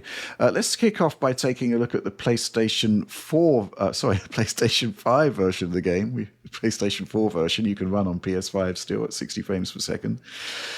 Anyway, the balance mode on the PlayStation 5 renders at 1800p resolution with a target 40 frames per second. And you can kind of see that here. You can see that here with some capture that I've done, which is not only using the 40 FPS balance mode, but is also using the 40 FPS unlocked VRR mode, which essentially varies according to the complexity of the scene. Overall, across this whole info run, I see a 10% increase to performance overall. Will you notice the difference? Possibly, but it's not exactly a game changer. But the balance mode on PlayStation 5 Pro, we'll talk about that in due course. Really, for the PlayStation 5 version, it's VRR is about... you can use that on all of the modes, by the way. VRR is probably best used on the performance modes, though. And a game that was locked to 60 frames per second essentially runs now within a 60 to 80 frames per second mode. So you will get frame time advantages from that. You will get lowered input lag, which is a good thing, but it's going to be variable. And at its worst, if you like, it will still be in the 60 frames per second region there. So, I'm using this horde mode visualization here, and it's in the 60s, not a huge gain. You won't be able to tell a big difference there. But, I guess from an input lag perspective, just not being beholden to VSync is probably going to have a nice boost there. So that's the PlayStation 5 version. The performance mode... the problem there is it is quite blurry compared to the 60 FPS PS4 version, which had checkerboard 4K. Not much to say about that. It is nice, I guess, a nice little bonus. Not a huge thing for the balance mode, though, running unlocked, and even less for the quality mode, which can also be unlocked. One thing that is a bit annoying, though, is that the VRR toggle has to be done at the system software front end. You can't change the VRR in-game as you can in the Insomniac titles. So that's a bit annoying, to be honest, because there are scenarios, particularly with the quality mode, where I probably want to have a consistent 30 FPS as opposed to an unlocked VRR 30 to kind of 35. It's the way that sort of works out. PlayStation 5 Pro is quite interesting, though, because what I have done here is unlocked performance on all of the modes, and I'm running it on the intro sequence here. So there's interesting stuff to see how it actually changes across the various modes. There's a similar kind of 60 to 80 FPS performance uplift for the enhanced VRR modes, and the performance modes can go up to 90 in very, very rare scenarios, like looking up at the sky or specific cutscenes, that kind of thing. But you can also see there that on the quality VRR, you're trading 30 frames per second locked to 30 to 40. It's not a big deal, but the balanced VRR mode is actually really interesting. And I'm not quite sure what to make of it. I might ask you to weigh in on this one, Alex. But the balance mode, according to Ben's Studio, it's rendered at 2160p, a 4K output with PSSR. So what's the deal there, do you think? Do you think they're using PSSR strictly for anti-aliasing? That's what it sounds like. That's what it sounds like, doesn't it? That would be an... Have we seen PSSR AA yet in any title? I don't know. I can't recall that. I might have to put in a question to Sony about this, because it's quite interesting. But the more interesting thing about it is that, unlike balanced mode VRR on the base unit, this is running up to 60 frames per second. which is well, I don't know what this is. And then at that point, well, I mean, I always felt like that 30 FPS mode on the PS5 Pro did seem a bit extreme to have a frame rate cap that low for essentially what. Well, that was running at 5K, the quality mode. Oh, that's maybe wow. Yeah, this is 2160p apparently with PSSR, but unlike the base PlayStation 5, which only gave you like a small increase, this is actually what I would describe as possibly the most optimal experience, because it should be the highest resolution of the performance modes, so to speak. And it's running, I'd say, how can I describe it? Mostly at 60 in the campaign content. But when you start introducing hordes and stuff, it goes, like 48 to 60 FPS window. It does seem to be capped at 60 though. So I'm not sure what's going on there, but it's actually a really interesting mode at that point. It's kind of like awesome. It may even be the preferred way to play. That's cool. Interesting stuff. Yeah. So that's an interesting addition that I wasn't expecting to see, and I'm still not quite sure whether it is actually working to specs, which we will find out. But that's the lie of the land as it is at the moment. And an interesting addition to Days Gone Remastered there. And everything can be unlocked on it, but as I said, it is a bit annoying that you can't change the toggling game. Yeah. But that's the lie of the land there. Thoughts, Alex? Well, I'm a little baffled by this release in general, but right, yes. I was so confused. I remember when this was leaked, and I'm pretty sure we had a conversation about this in Horizon Zero Dawn Remastered, where we were just like, these games are not old. I don't understand this. Whatever. This is more like a port with some changes, like the PC version was, it's respectable, I guess.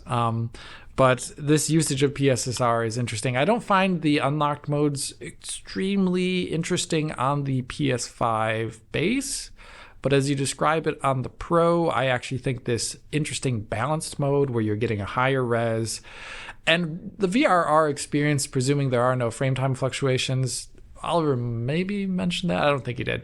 But he did mention there were some sort of frame time fluctuations in his review. Well, there is this systemic issue with VRR on PlayStation consoles, and Oliver did a pretty great job in highlighting that in a video we put out a while back.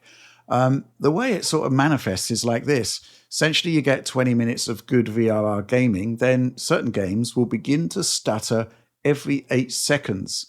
And unfortunately, Days Gone Remastered is affected. And actually, with our new VRR capture tools, we can track it. So check this out. Check out this capture. Now, on a VRR screen, an actual VRR screen, if you have refresh rate monitoring on your on-screen display, it will blip from the current refresh rate, which in this case would be around 75, 77 hertz, to 120 hertz. And I reckon it's momentarily dropping out of VRR there. But on our capture-paste system, this blip to 120 hertz, this dropout of VRR manifests as like a 25 millisecond frame time spike. So in high frame rate mode here, the enhanced mode in DGR, basically by keeping frame times well below 25 milliseconds, you'll see those spikes to 25 milliseconds when that stutter kicks in. And then we can programmatically track them for this visualization. That's where that stutter indicator in the bottom right comes in. Every time there's a spike, we can isolate it. And it is pretty much an 8-second gap exactly between stutters each and every time. So it's going to be difficult for you, the audience, to see that in this video, because we're converting a 120 hertz VRR signal into a non-VRR 60 hertz capture for you. But the metrics are sound, and it's clearly visible on a VRR screen during gaming. And I think it's going to be there on every VRR mode. But the lower the game's frame rate, maybe the less noticeable it will be. But certainly on unlocked high frame rate performance modes like this one, it's there and it's an issue. And that's kind of frustrating, right? Because the whole point of VRR is smooth gaming. And because of this systemic issue on PlayStation consoles, you're not getting that smooth gaming. So when Oliver did that VRR video back in the day, we did share our findings with Sony. And it's somewhat frustrating that we're still having this issue. It's been there pretty much since PS5 Pro launched. Anyway, that's my griping out of the way, and that's as much of our new VRR workflow as we can share at the moment, so I guess we should just move on, right? Days Gone Remastered. I mean, I guess I'm just happy we've got a new product from the mega-talented Ben Studio. Alex, what do you think about that? Once again, I'm just a little confused. I hope this means that I don't know what Ben's doing, but I hope it means they're at least working on like a new game that we'll see some point in the next 5 years. So. It doesn't need to be this series. I think this game, from what I understand, I didn't beat it, but I understand that the ending isn't like some sort of open-ended, we need a sequel kind of thing. Rather, it would be good to see their talents. John's video back in the day made this game look really good. I know it had some issues at launch in terms of performance. Yeah. And not too bad, though. Yeah, but it has maybe some like, I don't know if it was some like bugs. Some bugs. That's what it was. Yeah. Yeah, it wasn't performance. It was bugs. Yeah. Oh, it was the pre-release version that was not performant. That's what it was. Like when you you went to a demo of it, John. I remember that. But this game looked really good. I think it was maxing out the PS4 really well. And it was UE4 in a way that wasn't distracting, right? In a way that didn't annoy you. Yeah, it didn't annoy me too much. Right? Yeah, the PC version was pretty good too. So, and they introduced that really awesome menu, if you recall, the real-time editing menu. Still glorious. I'm very proud of them for that. But yeah, let's hope Bend are working on something else at some point. John? I always wondered if this remaster is the result of mistakenly trying to remaster The Last of Us again, and then halfway through development they realized, whoa, it was the wrong zombie game, and then they just decided to release it anyway. Plausible? No? I think this is plausible. I've heard worse in the games industry in my time, but probably not. Yeah, I mean, those modes are cool. I'm glad they did that, because it does provide some additional value over, because I'm still a little puzzled by this release, to be honest, because I felt like just playing the PS4 version on PS5 was good. It was 60 FPS. Yep. It looked great, right? And the checkerboard solution they had was awesome. It was good image quality. So like, okay. And you have the PC version as well, which is like one of the only really good UE4 games out there on PC. Yes. So that was good too. And a lot of fans seem rather not happy with the lighting changes either. Right. Mm-hmm. So, I mean, the whole release is a little bit weird, I must admit, but at least now we have some performance updates and some image quality boosts that weren't possible with the old version on PS5. So, I mean, hey, I think, is it like a $10 upgrade? I forget. Yeah. Mm-hmm. It's also free on PC. We didn't cover the PC version, but there was a lot of talks of at launch of regressions in terms of performance. I have yet to load it up. That may be the case. I can't comment on that completely. Bad. But I'm a little bit surprised that you heard that people were happy with the visual, the lighting changes. I thought the way Oliver demoed it looked pretty okay. Just reading around online, right? Whatever. That's just general opinions that I've seen repeated a few times where people didn't like the new lighting changes. But hey, that's not atypical of a remaster situation, right? No. Not everybody likes changes to things, and that's okay. The original's still there. Fair enough. The bottom line is, it is only a $10 upgrade. The old version doesn't disappear. It is still there. I think, Oliver did a great job in his video of describing the differences that are brought about by the enhanced version. But I do agree with you that, the old version was still pretty good. The 60 FPS was really good. And the checkerboarding, said it the last time we discussed Days Gone, but it is one of the best implementations that we saw on the PS4 Pro, and it's obviously there on the PS5 as well. I guess it's nice now, certainly for the PS5 Pro, that there is a bit more of its horsepower being deployed, especially with that balance mode, assuming it is everything we think it is, or everything Sony Ben says it is. So I guess, $10, can't really go wrong. It's not as if the old version goes away either. Okay, good stuff. Let's move on. Okay, final news topic. Not really news as such, but John, you've received a bit of kit that you're quite interested to share with the audience, so let's do that. I am indeed, Rich. It is. Let me hold this up here now. Once I start this up here, it's the Backbone Pro, actually. So the Backbone, I don't know, are you familiar with this? It's the I've got a Backbone controller. I don't know. I've got one. Got a Backbone. Basically, it looks like this, right? You pull it apart, slide your phone in there, becomes a controller. Or you can use it standalone. So This is also a backbone. So I've got two here. This one is nice. the Pro. This is the older model. I didn't love the older model. I felt the face buttons are too clicky. They feel weird. The sticks feel like Switch Joy-Con sticks. They're not great. Oh, no. The whole thing is just not that comfortable to hold. It feels, it doesn't feel great. It feels chintzy. Like it's like, yeah, this is a cheap mobile controller. The Backbone Pro is actually so good that as a controller in general, that it actually is one that I like to use with on the PC now as well. Because the reason I want to talk about this is because I'm traveling right now, right? I'm here in Japan for a month.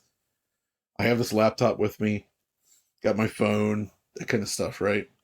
So this thing, first of all, if you're using it on your phone, it's got this super cool, like seamless app where you just basically press the Backbone button on your phone and it just like launches into like it looks like a console OS menu basically. Any game on your phone that uses the Backbone or whatever, if you just load up the game, you press the Backbone button again, and it adds it directly into that library, so you like can kind of get all your games collected into this app.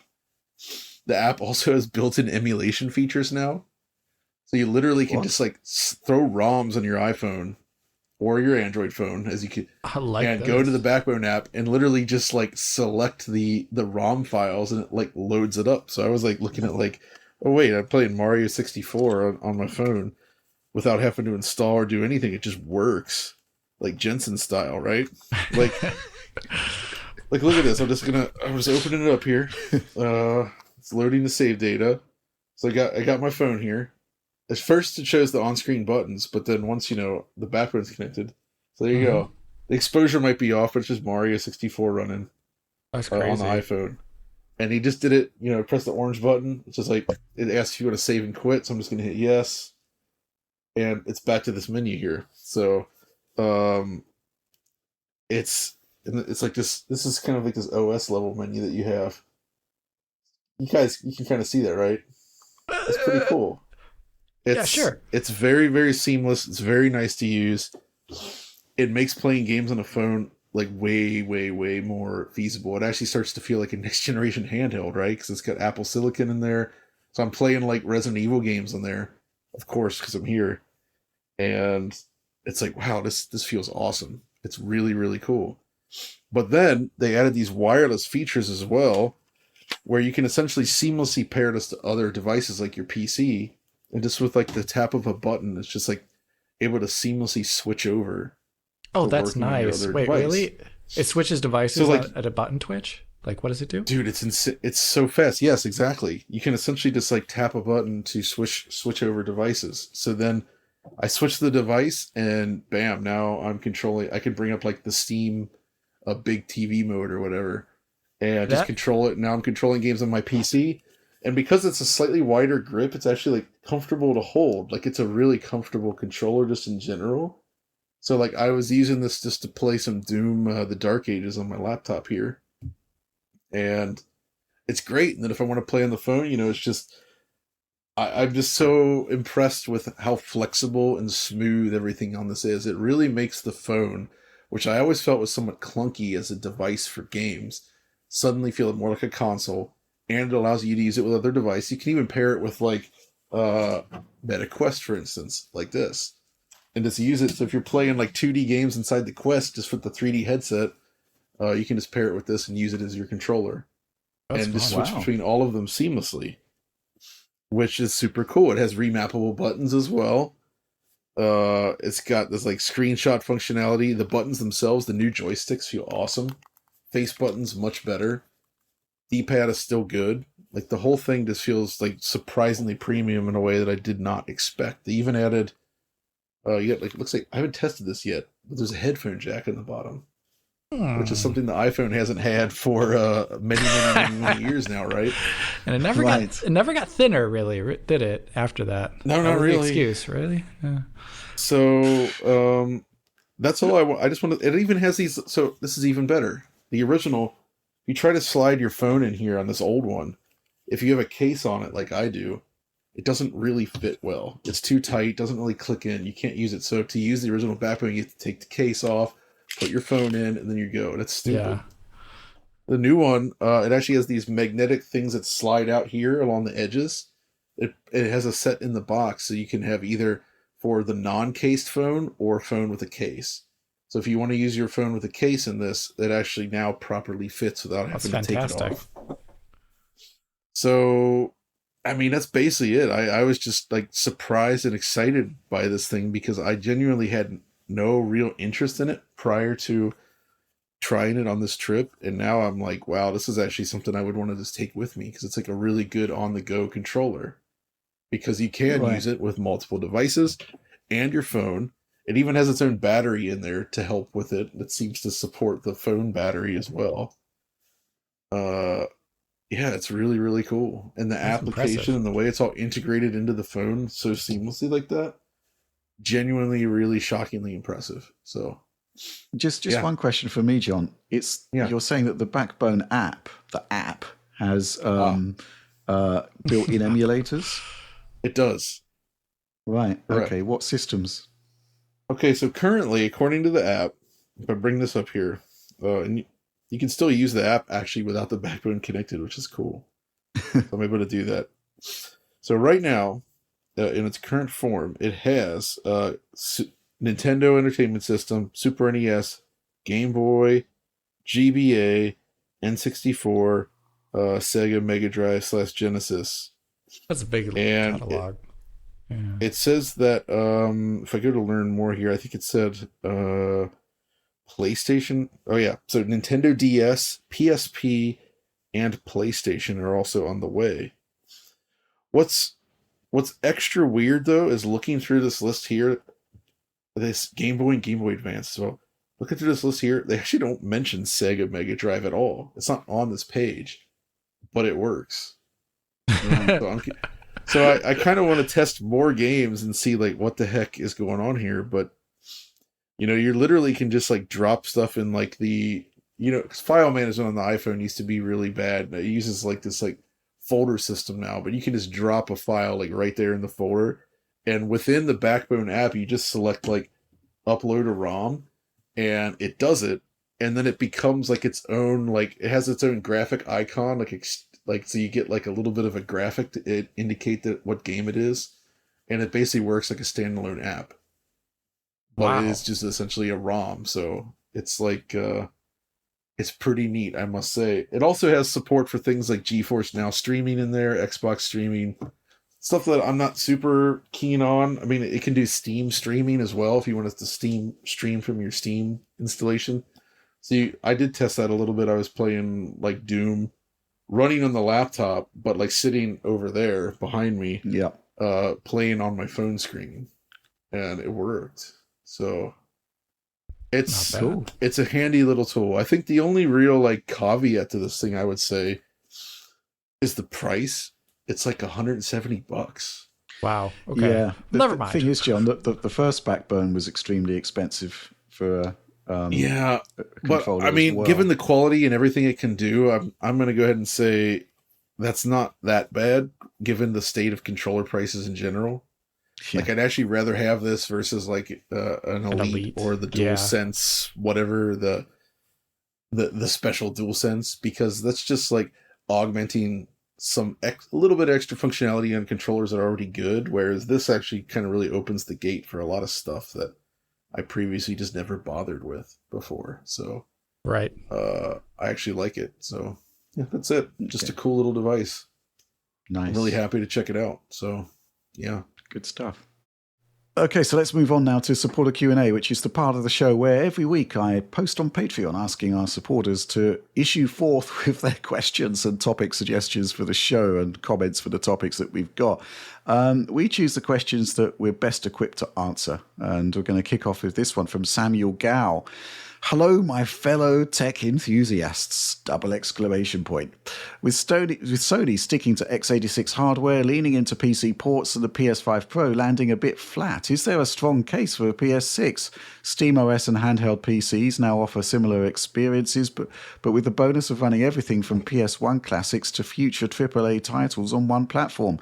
Are we reaching the end of the quote-unquote fixed console era, or is there still room for a distinct PlayStation identity in the next generation. I'm going to go first to Alex on this one because, there is a future for gaming that is somewhat different, or certainly a different paradigm to the one that we're currently experiencing. Right. And you kind of got a taste of that at CES 2025. Yes, I did see some cool stuff at CES. I think they can forge their own identity in spite of a more fluid console generation and using more. I mean, we kind of see a little bit with the PS4 Pro. They technically didn't roll AMD's exact machine learning hardware implementation that they used in RDNA 4, which is why they are going to have to do a more specialized port of FSR4. So Sony was willing to make their own kind of own hardware path within the AMD portfolio. And they've kind of been dragging AMD along with them in that aspect. They really did in that. They had to make their own ML solution there. And I think with the PS6, they're going to probably do something similar. I imagine whatever their ray tracing stack is going to be maybe have specific PS6 elements in it as well too. Kind of like we saw back in the day with the PS4 having like extra asynchronous compute engines and stuff like that. I think they're going to push a lot further in that direction and in the ML direction too. And regarding the stuff I saw at CES, I still want to very much so caution against the large, like the language model presentations, as well as like any of the in-game avatar stuff that we saw, like with regards to neural facial rendering. I still think that is still very much so in the R&D phase. But the other stuff that I saw, neural textures, neural materials, any of the neural denoising that has now become a thing that you expect for heavy ray tracing titles on PC. I think that is something that Mark Cerny is going to want 100% for the next PlayStation 6. And it may not be so different than Xbox because I imagine their sites are on the same thing, but I imagine the hardware implementation is going to be different for those things maybe than what we see on Xbox, just because they started these conversations at a different time point and they have already, their own ecosystem built around it. So I definitely see they can still have somewhat of an identity, even if they're using, AMD off the shelf for a large part of it. Mm-hmm. Yeah, John? Man, that's a difficult one. Are we reaching the end of a fixed console era? I think there's still room for distinct identity for sure. Especially, there's been the rumors about them embracing a handheld as well. I don't know. Between Nintendo and Sony, I don't think that's ready to change just yet. Maybe beyond that next generation, we start to see an issue, but right now I still think we'll see a normal next generation from at least Nintendo and Sony. So I don't think it's necessarily the end yet. Yeah, I agree. I think there's a lot more to come. The concept of gaming hasn't really plateaued from a technological perspective. You can see what NVIDIA is doing, and they're just constantly iterating, improving, bringing in new technologies. The concept that we were going to have path-traced AAA games, I think, scarcely seemed believable when we first saw the Turing stuff from NVIDIA back in 2018. Yeah. So, there's definitely room for a new generation, for sure. Probably might be the last one for Microsoft. Yes. I actually think the biggest problem is going to be kids. I think most kids these days don't really care that much about game consoles and the types of games in there. They've really gravitated toward other things, different types of platforms, stuff like Roblox, It's like these forever games as well. Like, I don't know. I see enough evidence of this now that I'm not sure that this traditional model will continue that long, like beyond our generation. The concept of a console, you mean? 30-somethings. Yeah, exactly. Mm-hmm. Yeah. I think there's going to be a point where they just can't sell them. They can't support it anymore. Yeah, some of the research that we've been privy to sort of does suggest that the younger generation is skewing more towards mobile, which is inevitable because they've all got phones. Or PC. And PC, exactly, yeah. And when it comes to PCs, the sort of gateway drug, so to speak, are gaming laptops, which might explain why that 4060 laptop chip seems to be at the top of the Steam hardware survey at the moment. I mean, my own son is not super into this stuff, console gaming. He's super hardcore into PC.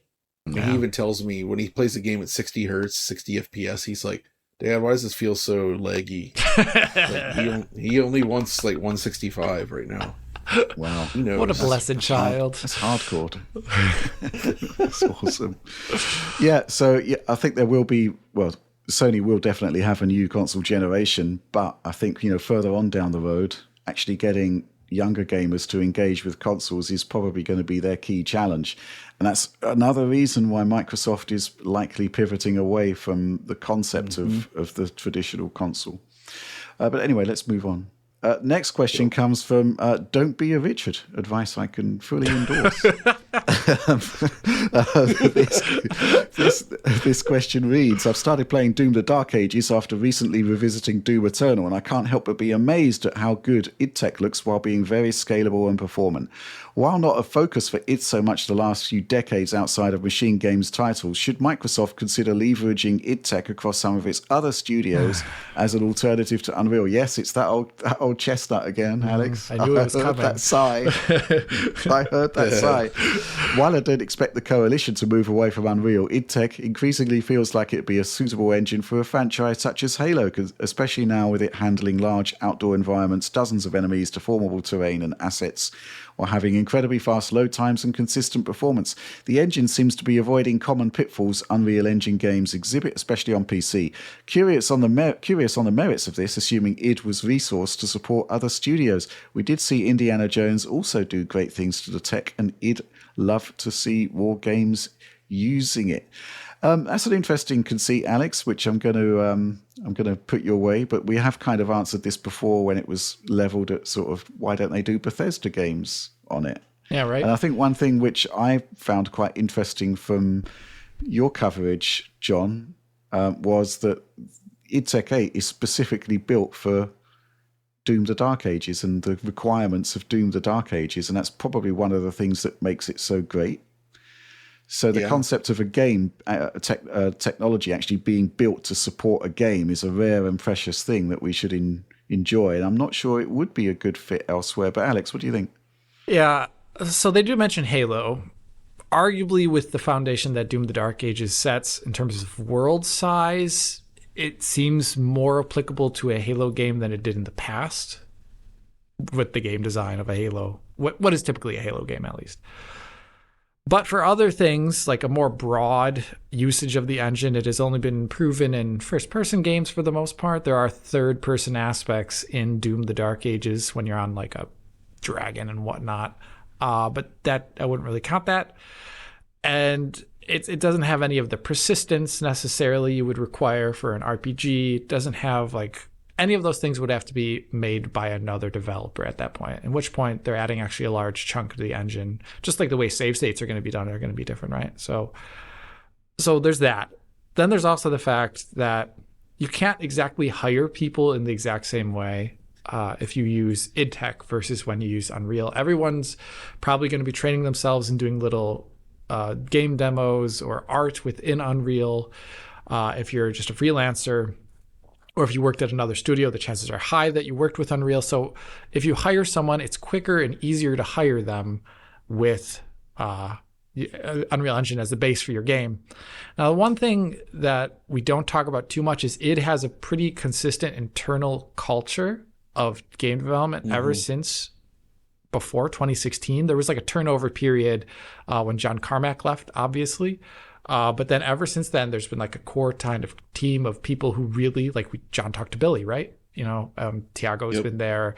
A number of people from Deck 13 came over, etc. It's like there's a core team that they've built up, and they have a culture of designing games in a very specific way to get the most performance out of them.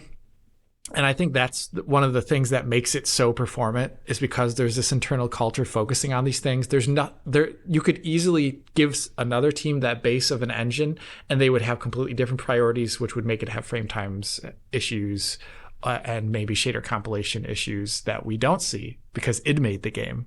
It had nothing to do with the engine. It had to do with the fact that id use that engine to make the game. So I think there's some stuff where I could imagine this working for a Halo game, but I don't imagine it working for other genres. And I definitely don't imagine it's a good idea for Microsoft to just say, we should proliferate only this engine internally. I think a diversity of internal engines actually could be a strong suit. It's been a strong suit for Sony for a while. And it's been a strong suit for Ubisoft as well, too. They've had like 5-6 different internal engines, and it's been all right for the most part. So I would just say, as much as I would love to see games perform as well as Doom The Dark Ages, it's probably not realistic to expect other studios to use it. Yeah. Anything to add to that, John? Yeah, I would say, like, as you said, they kind of suggest it's a purpose-built engine, for one. But also, when you were talking about the way they work, Alex, I think that's extremely true because, again, talking to Billy, the impression I get is that a lot of this performance, it's not just their engine tech, it's the whole team working in tandem. The artists, designers, everybody works together with this goal of keeping like frame times as consistent as possible. And I think there is a world where if you were trying to build a game using id Tech and you weren't following this sort of design ethos, you could end up with a game that doesn't perform well. So it's not a magic bullet. Like their coding seems to be superb, right? Like they're very good at what they do, but it's not just programming, it's everything. It's all that stuff that makes id so special. It's the way those guys work, the way they keep everybody like in check to ensure that they're always going to hit that target, sit within their frame budget. That's key. Right. That said, I don't think it's impossible that they could license this out, maybe selectively. I mean, the fact that the Quake engines, Doom 3 engine was licensed out a bit, a Quake engine a lot actually, it didn't really harm id's games or anything. And it was kept within reason enough that they didn't have to support like a gigantic amount of studios. Like I don't see them ever becoming like Unreal. Right. But I could see them working with more basically relationships similar to machine games, right? If they have other studios that they could work with directly in a way that they've worked with machine games in the past, I think it could work. Like you mentioned Halo, if they were to work with those guys over there closely, I think they could produce something awesome. But I think it would be pretty tough to just say, yeah, we're licensing our engine out, use it for whatever. I don't feel like it's necessary. I mean, I don't know for sure. Maybe it is, but it doesn't seem like it from the outside that it's actually made to support all of those types of games right now. It's meant for this. It's meant for these types of games, for Doom. Yeah. So my take on this is pretty straightforward. I think the problem is that it's not an engine that's going to be fully universal for, even if it was for an FPS game, another FPS game like Halo. It's going to need bespoke custom add-ons made for that engine to produce a Halo game, because that's not what it was originally created for. The question is, who's going to make those customizations? We've seen an example of how it can work with like Indiana Jones, where Machine Games, they basically fork off the engine, right, as I understand it, the id Tech engine, and do their own thing. And maybe some of that stuff can be fed back into the main engine. But the point is that, the engine needs work. It needs customizations, and who's going to do that work? It's not going to be id Software. It's got to be the guys that are doing the Halo game or whatever. So it's not that good of a fit. I'm reminded actually of the Call of Duty engine. Infinity Ward basically graphed on new systems as required by the games. Like one example is there's like an aerial section in Vanguard, and they actually produced their own Guerrilla Games / Horizon style cloud system for that particular game. Right. And it was, obviously it was like, okay, we need that cloud system in the game. We've got this amazing technological resource in charge of our engine. They're going to do it for us. And there's all manner of stuff that happens because the game design demands it. But it does require that talent to be able to produce that system and to successfully integrate it into the existing engine. And especially in something like Call of Duty or indeed Halo, where you'd want it running at 60 frames per second, that's not easy. Yeah. So yeah, I mean, what can I say? It sounds great in theory, but it's in practical, in a practical scenario, it's not quite so easy to do, even if it does seem like a no-brainer. Let's move on. We've got two questions here. They're both kind of related. Todd Weitzel says this: does Doom the Dark Ages scale well enough that it could have a hypothetical PlayStation 4 version? No. But we'll talk about that in a second. Eric Benoit asks, does anyone on the DF crew foresee an impossible port to Switch 2 of Doom the Dark Ages? And I kind of think probably yes. Yes. Alex, the PS4 version, that's easy to address, right? Yeah, I think the real-time GI, they would have to remake the entire art for the game. And we don't know how their old GI would scale at all to the level size. Maybe not at all. Also, the real-time streaming, the game is built upon real-time streaming. John talked about that. It's streaming, only what is required at all moments for what's in front of you for the most part. And I don't think that's a strong suit of the PS4. So I don't think I would not see that. The Switch 2 thing, though, I think is interesting. We could talk about that. What do you think, John? I would agree with you on PS4, by the way. Yeah. I think a lot of the decisions made with the game's technical underpinnings were made around a certain level of hardware availability, whether it's fast storage, certain speed of memory, the ray tracing capabilities, and this isn't like, I don't think it's scalable in a way that you can just turn off features, right? It's not like that. Like it would need to be re-architected, I think, to work. But on Switch, though, the Switch 2, it's a modern GPU. It may not be like insanely fast comparatively to these consoles, just in terms of raw grunt, but because of all of its modern features, fast enough storage, more memory than Series S, I think it actually probably could handle a version of this game. I don't think such a version even exists yet. I'd be surprised if it did. They've been so busy, right, getting ready to ship this and development kit stuff. Who knows what's going on there? But it would be cool to see it. I'd like to see them tackle it similar to what we saw with Doom 2016 on the original Switch. It kind of makes sense to try for it. But yeah, I don't know. We'll see. But I'm fairly confident it would work. At least they could get something going.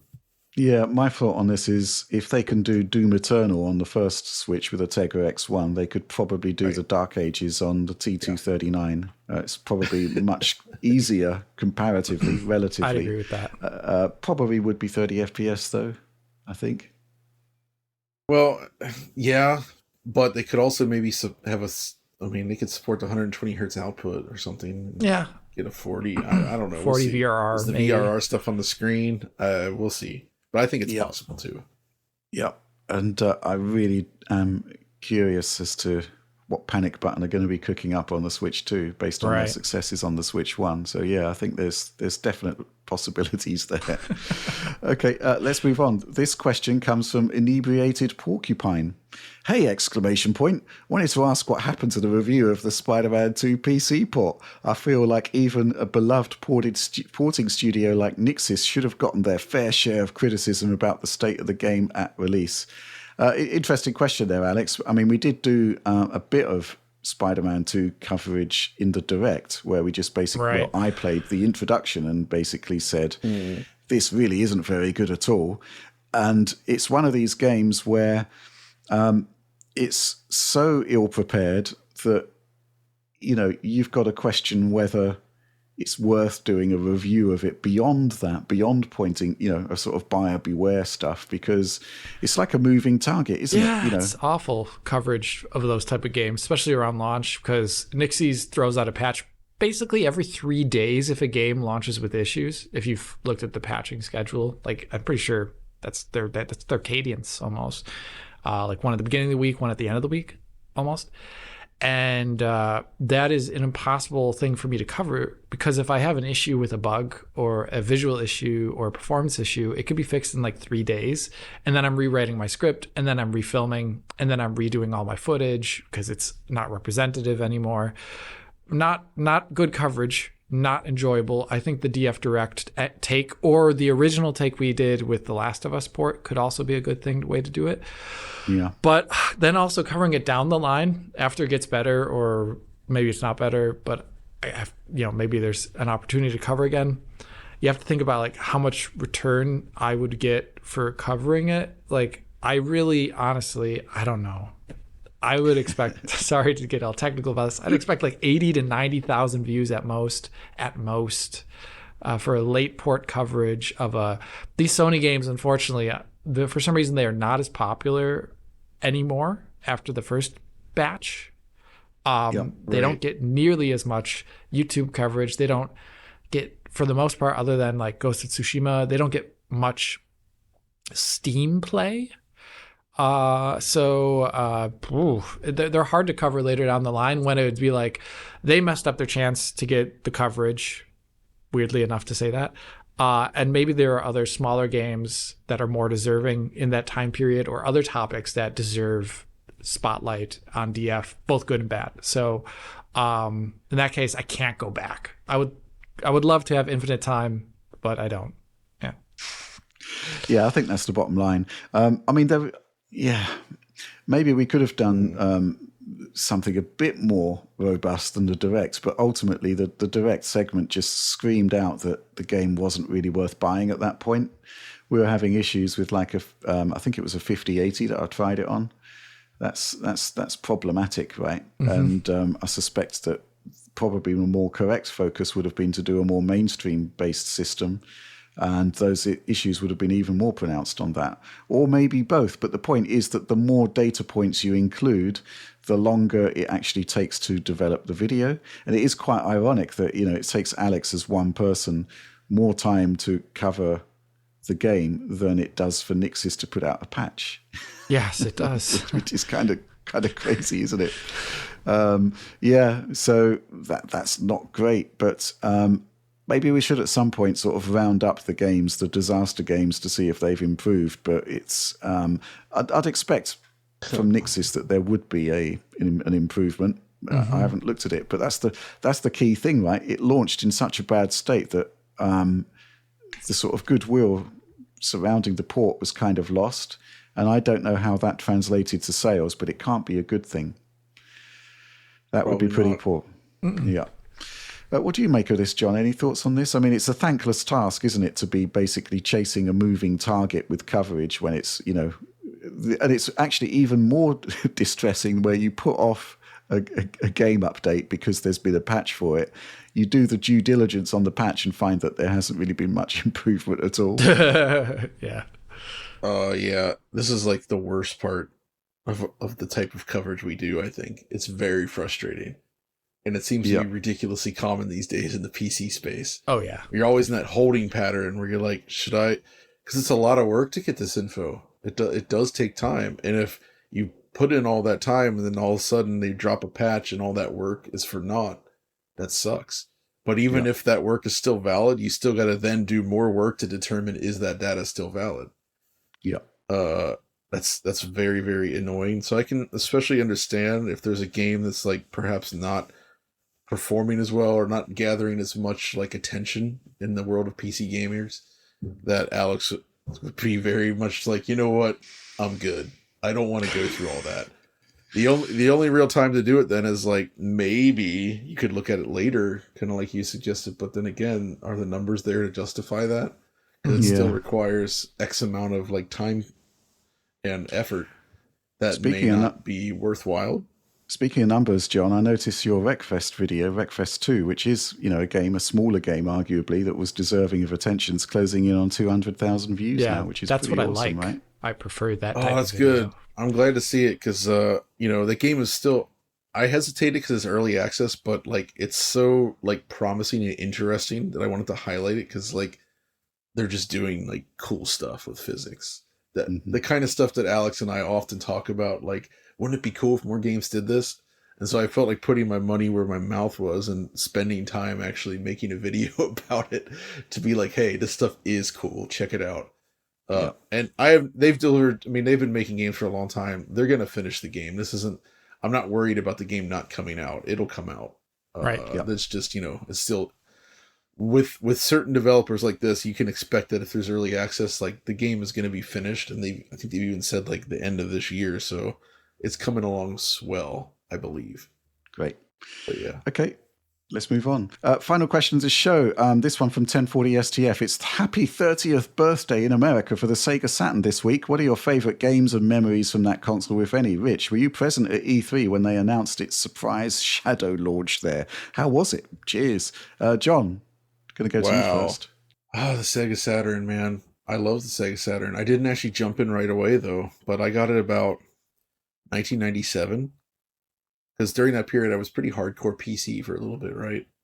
Duke Nukem 3D, Quake, that kind of pulled me in. And I came to the Saturn a little bit late, basically when the price dropped. Right. So, because it did not succeed in North America. I remember it launching there. I remember the hype around it. Hype. And then I remember getting soundly trounced with the PlayStation. But I loved the Sega Genesis so much that even though I appreciated the PlayStation, I liked it. And of course, I was really into PC as well at the time. You know, when the Sega Saturn price came down, I jumped right on. And boy, I had a blast. It was the first system I got into imports on. I also, because at the time games were so cheap, because it wasn't succeeding, I was able to get so many games for the Saturn and just experience so much for it. I had such a great time. Mm-hmm.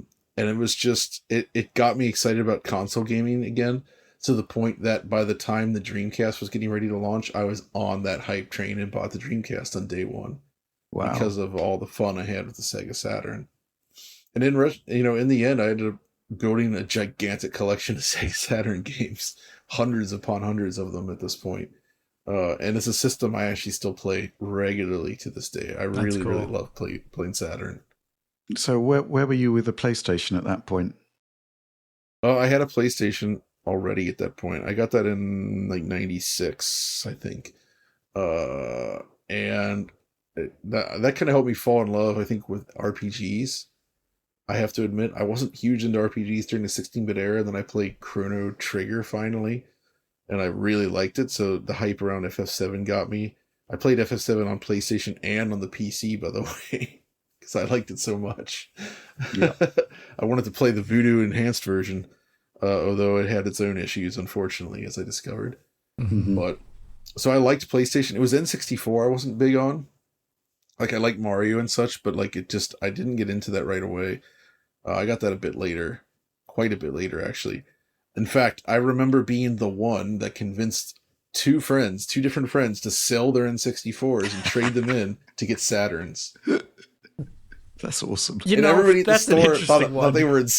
They thought they were insane. What are you, why? But in the end, I think, the Saturn stuff ended up being just overall more awesome. And also, if they kept it, and I don't know if they did, a lot more valuable. Yeah. Right. Fair enough. Alex, what do you make of this? I mean, where were you with consoles at the time? I mean, the Saturn wasn't really on your radar, was it? No. So I did not own any Sega consoles at all when I was younger. Those are things I played at friends' houses. That's where I got all the Sega experience I had when I was younger, including the Game Gear and stuff later on, which I thought was at the time I thought it was ridiculous. I had never seen anything like a Game Gear before. So no, and no one I know in my group of friends though transitioned to a Saturn. It was PlayStation and Nintendo 64. I remember looking in magazines and seeing it and being intrigued by it. But no, none of that. And that was also at the time where in my group of friends, it was in between PC and primarily Nintendo 64. And it never saw the light of day. So probably the first time I played a Saturn game was probably at John's house. With John. Probably was. Yeah, so, I think that's also the first time I ever saw Jaguar was at John's place too. It was I don't blame. That makes more sense. Yeah. Sorry about that. Sorry, yeah, it's all right. I'm apologizing for John.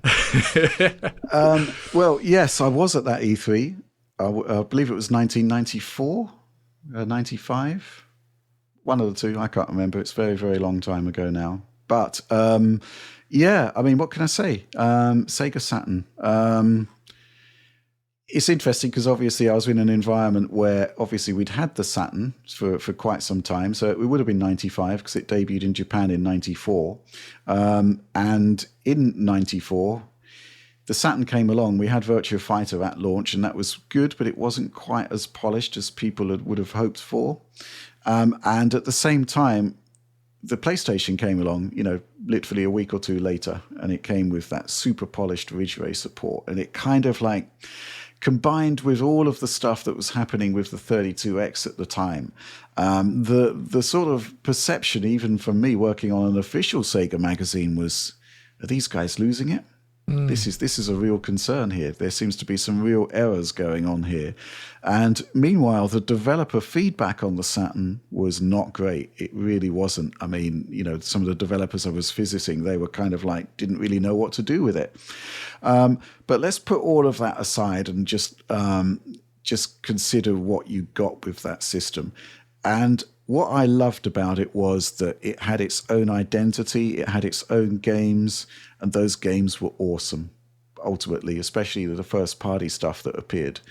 And, the stuff that arrived from Capcom, the 2D fighters and stuff. There were so many great games for the Saturn. And perhaps unlike today, there was a reason to have a Saturn and a PlayStation. Because, yes, there was a crossover. And yes, the Saturn maybe performed poorly in those multi-platform games, but, those first-party games that arrived were just so good. And there was, the stuff like the lobotomy software games that came along. I spent so much time with Exhumed Power Slave. Incredible game, incredible times. And, you could quite happily have a Saturn alongside the PlayStation and enjoy the best of both worlds in the way that you can't really today with the PlayStation and the Xbox, because they are ultimately doing much the same thing and very, very similar catalogs of titles. So that was, that's my memory of the time. It was just good times, right? Great times, great gaming times. And yeah, there was always the sense that the Saturn was a bit of a mess technically, but the experiences that we had with it were just fantastic. But yes, just so many great games, so many great times, special times. So that's kind of like why the Saturn has a very special place in my heart. Favorite games, I think my ultimate favorite game on the Saturn would be Virtua Fighter 2.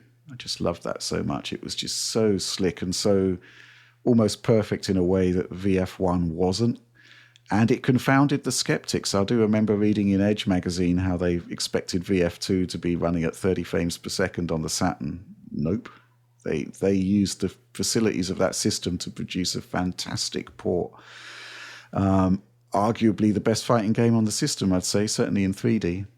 Anyway, that's it. That's the final question, therefore the end of the show. So please do like, subscribe, share on the off chance you enjoyed it. Ring bells for notifications for you and algorithmic boosts for us. Store.digitalfoundry.net for all of our merchandising wares. Please do check that out. But that's all from us for this week. Thanks for watching and supporting Digital Foundry, and we'll see you next week.